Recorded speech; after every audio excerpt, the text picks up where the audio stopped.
Hi everyone, you're watching the Art of Safe Scumming. Thank you for tuning in, and today we're talking some Chaos Dwarfs. Specifically, the most recent patch made some major changes to the game that I think have large implications for all of the Chaos Dwarfs.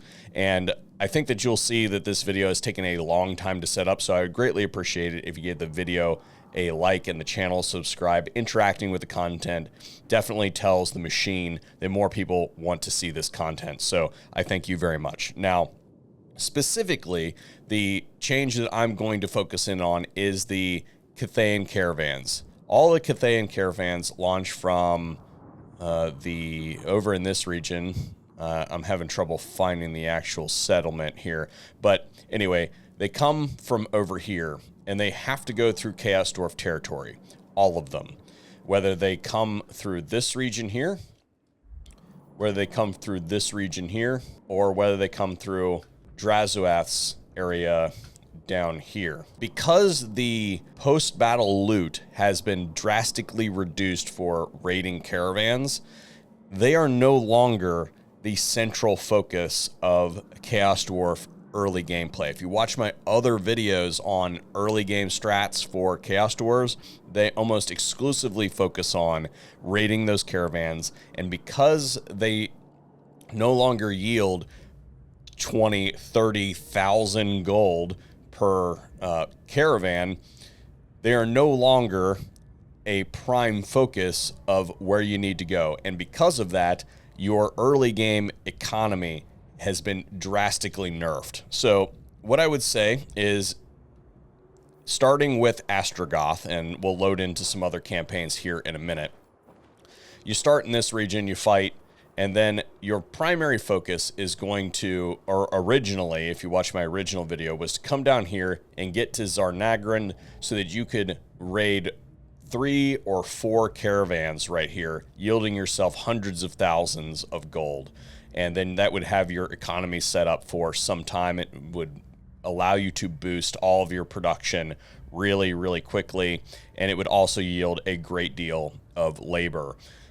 That's no longer the case. Now, what you're going to do is, if you go back and watch that video, I'll have it linked down below, is you're going to follow the same strat, but you're not going to come down here to raid those caravans. You're actually going to come down here to attack Grimgor early. So instead of coming down here and spending 2 or 3 turns raiding these caravans, you're just going to come right down and go for the Eagle Ares. You're going to recruit 2 lords, rush down here, attack him, and you will see that in many cases, taking out Grimgor is going to be your primary focus. As far as your research is concerned, you're going to go here, and once you've attacked Grimgor, you're going to take a pause on your caravans. You want to get your first caravan off, make it a good one for labor, fire that off, send it off in this direction so it doesn't go through Grimgor's territory, and then fight him. And then by the time your next one comes around, you will have pretty much defeated Grimgor, and you've consolidated all of this territory up here so you can make it work for you to good effect. The other thing that you need to watch out for in the Astragoth campaign at the very beginning is you need some presence here in your main territory, because you're going to leave this undefended. This region right here is going to remain undefended, and you're going to be doing a lot of military actions up here. So you need to recruit a lord. Remember that there are no supply lines for Chaos Dwarfs. You need to recruit a lord and have some forces here to be able to handle the minor faction greenskins that are going to come up through this region. They will attack you. If they don't attack you, then the regular dwarves are going to underway into your region. You need to have some forces in this area, or at least have the ability to raise some forces and move them around. So picking a trait like, let's see, picking a trait that increases income in the area, or there's also ones for research rate. This one is for research rate. That's a good one to go after so that you are at least getting some benefit from keeping a lord there. Again, you want this lord to be mobile so they have the ability to mask their forces. You don't necessarily have to have a whole standing army sitting there. Anyway, that is the major concerns for Astragoth's campaign, and the problem with this strat is that you're going to be running in the red fairly consistently through the early campaign until you've consolidated all of Grimgor's territory here. Now, whether you want to go up this way and take out Kolek and take all this territory is up to you. I think that that's pretty optional. You can also forge an alliance with him if you want. So I would say the positive of this is because you are no longer raiding those caravans, you're no longer depleting relations with Greasus, who likes the Cathayans on this side of the area, and they are no longer going to be at war with you. And you can see that if we go to Cathay here, none of the Cathayan factions are at war with me, and in this campaign it is turn 39. That is abnormal as compared to the previous iteration of my strats for Chaos Dwarfs. Let's load into Zhatan next.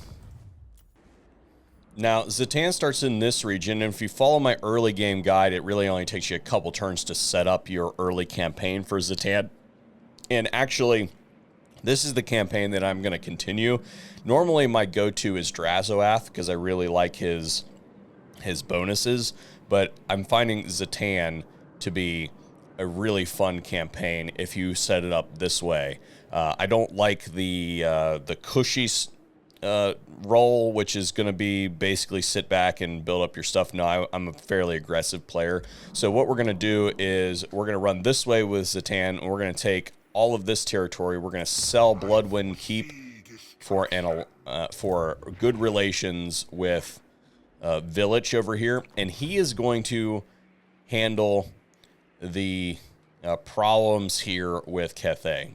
And you can see that if we go to Cathay, not at war with Cathay, turn 45, right? So because we are raiding those caravans, they're going to come up through this way. We don't have to worry about going into Cathay, which I think is a very big deal, allowing you, again, to split your forces. If you watch my original video, half of it goes this way, takes all that, and then you march Zhatan right back as your secondary force that you rose over here takes care of all of this region over here. And that's going to initiate a war with Grimgor.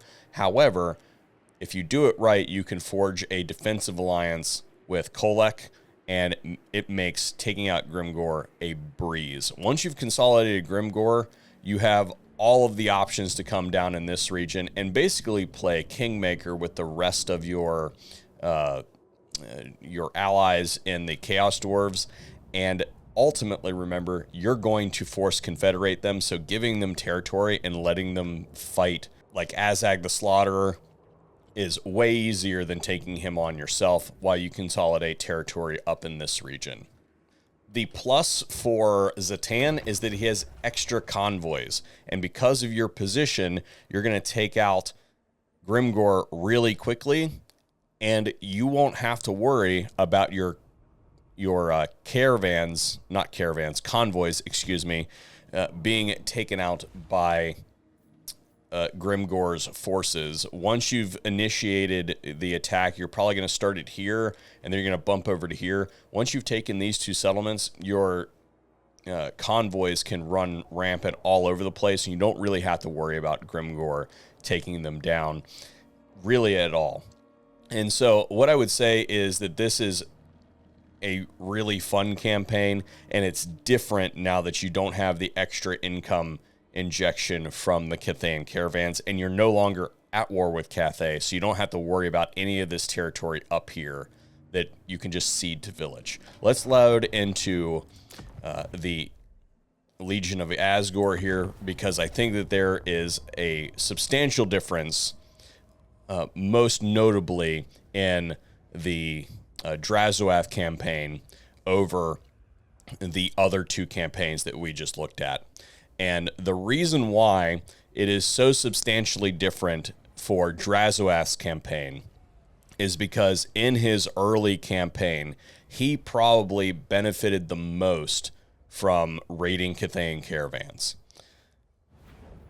Because many of the Cathay Caravans want to land right here, and they land within the region of this settlement, meaning that if you just raise a lord here with a couple troops, you can raid 6, 7 caravans by like turn 10, meaning that you've got hundreds and hundreds of thousands of gold that was available to you in the early game that is no longer available to you because simply Cathay Caravan raiding has been essentially deleted from the game. There is no reason to do this anymore unless you're just bored and you have nothing else to do for a couple turns. Then yeah, sure, more power to you. But now you no longer leave an army here. You just let them pass through. It's not a big deal. It's not worth your time.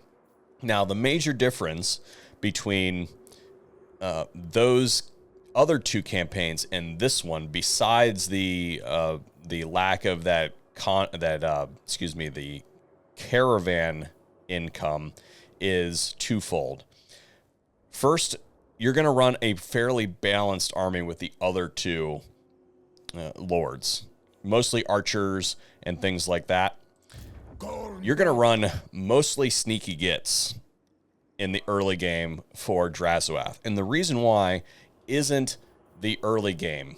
You're going to start here. You're going to take these guys out, take out Tretch on turn 5 or 6, consolidate all of his territory by turn 7 or 8, come down here, and then your first major enemy that you have to worry about is Imric. And your archers, if you look at these archers here, they do flaming attack. Do not take flaming attacks against Imric. He will crush you. These guys, on the other hand, do poison damage and no magical attack. So no fire attack, none of that stuff.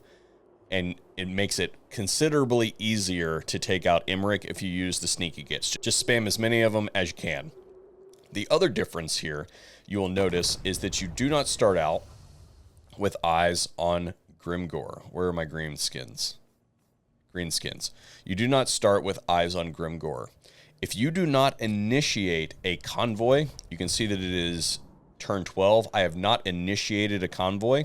If you do not do that, then he will not see you, and you can choose to take him out at a later time while you figure out all of the problems that you have in this region. So it is my suggestion not to rush that convoy. In fact, just to prove it to you, I will go ahead and there are no masters available. How did that happen? That's weird. I will load into a different save to show you that you can get eyes on Grimgor as early as you can launch your first caravan, but I suggest that you not do that because that allows you to handle all of these issues. For instance, I'm about to come under attack by Greasus right here. I have consolidated too much force in this region, and I took too much damage when fighting against Imric, and he declared war on me. So now my next challenge is going to be to quell the ogres over here. And while I'm doing that, I don't want to be fighting Grimgor. I don't want him sniping convoys. You might get a few of them out before he declares war on you, but you're better off to get strong and let him fight Kolek while you consolidate your power in the south. So that is my look at the difference in the most recent patch. I think that the Chaos Dwarfs got a major nerf, and I think that's actually a good thing because I think that they were so easy before with the caravan raiding that I think that this nerf actually makes them more enjoyable to play because it decreases their power factor considerably. You're still going to have to deal with Grimgor regardless. I don't care what happens to the faction potential. Grimgor is always going to be a powerhouse in the region. You're going to have to deal with him regardless. And because of the changes in the most recent patch, I highly suggest you take another look at the Chaos Dwarfs. Supremely fun. Anyway, thank you for tuning in to the Art of Safe Scumming, and hopefully we'll see you on another video here in pretty short order. Thank you all for tuning in. Bye.